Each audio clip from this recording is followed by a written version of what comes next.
August 31 വിശുദ്ധ Raymond നൊണ്ണാറ്റസ്.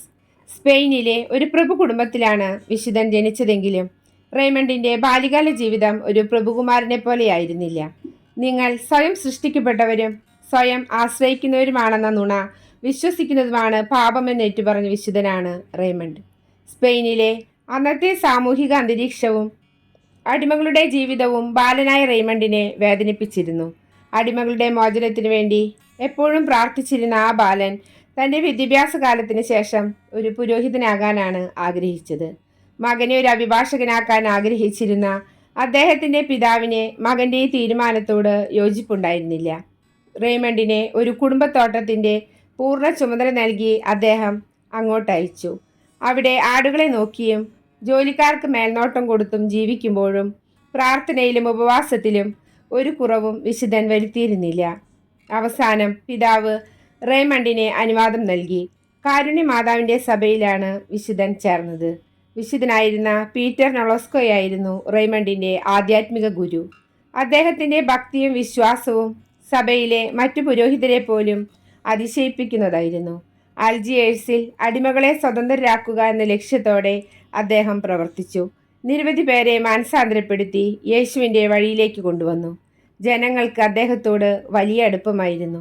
അവരുടെ വേദനകളിൽ ആശ്വാസമായി റെയ്മണ്ട് അവർക്കൊപ്പം നിന്നു.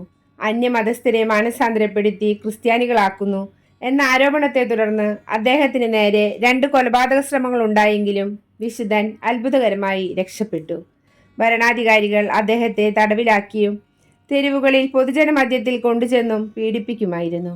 മറ്റുള്ളവരെ തെറ്റിദ്ധരിപ്പിച്ച് യേശുവിലേക്ക് മതം മാറ്റുന്നു എന്നാരോപിച്ച് അദ്ദേഹത്തിൻ്റെ ചുണ്ടുകൾക്കിടയിലൂടെ താഴ് കുത്തിക്കയറ്റി പൂട്ടിടുകയും ചെയ്തു.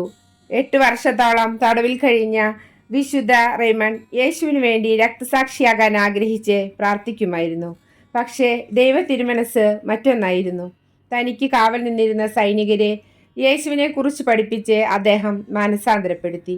വിശുദ്ധ പീറ്റർ നൊളോസ്കോ വൻ തുക ജാമ്യമായി നൽകി റെയ്മണ്ടിനെ തടവിൽ നിന്നും മോചിപ്പിച്ചു.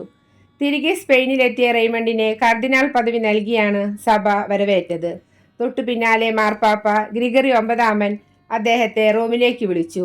എന്നാൽ യാത്രാമധ്യേ അദ്ദേഹം രോഗബാധിതനാകുകയും വൈകാതെ മരിക്കുകയും ചെയ്തു. 1625 റെയ്മണ്ടിനെ വിശുദ്ധനായി പ്രഖ്യാപിച്ചു. ഗർഭിണികളുടെയും അമ്മമാരുടെയും മാരകമായ അസുഖങ്ങളാൽ ബുദ്ധിമുട്ടുന്നവരുടെയും മധ്യസ്ഥനായാണ് വിശുദ്ധൻ അറിയപ്പെടുന്നത്. അമ്മ പ്രസവത്തിനിടെ മരിച്ചതിനെ തുടർന്ന് സിസേറിയനിലൂടെ ജനിച്ചതിനാൽ വിശുദ്ധ റെയ്മണ്ട് ഗർഭിണികളുടെ മധ്യസ്ഥനായി അറിയപ്പെടുന്നു. അസാധാരണവും അപകടകരവുമായ അവസ്ഥയിൽ സ്ത്രീകൾക്കും കുട്ടികൾക്കും വേണ്ടി വാദിക്കുന്ന വിശുദ്ധനായി അദ്ദേഹം മാറി.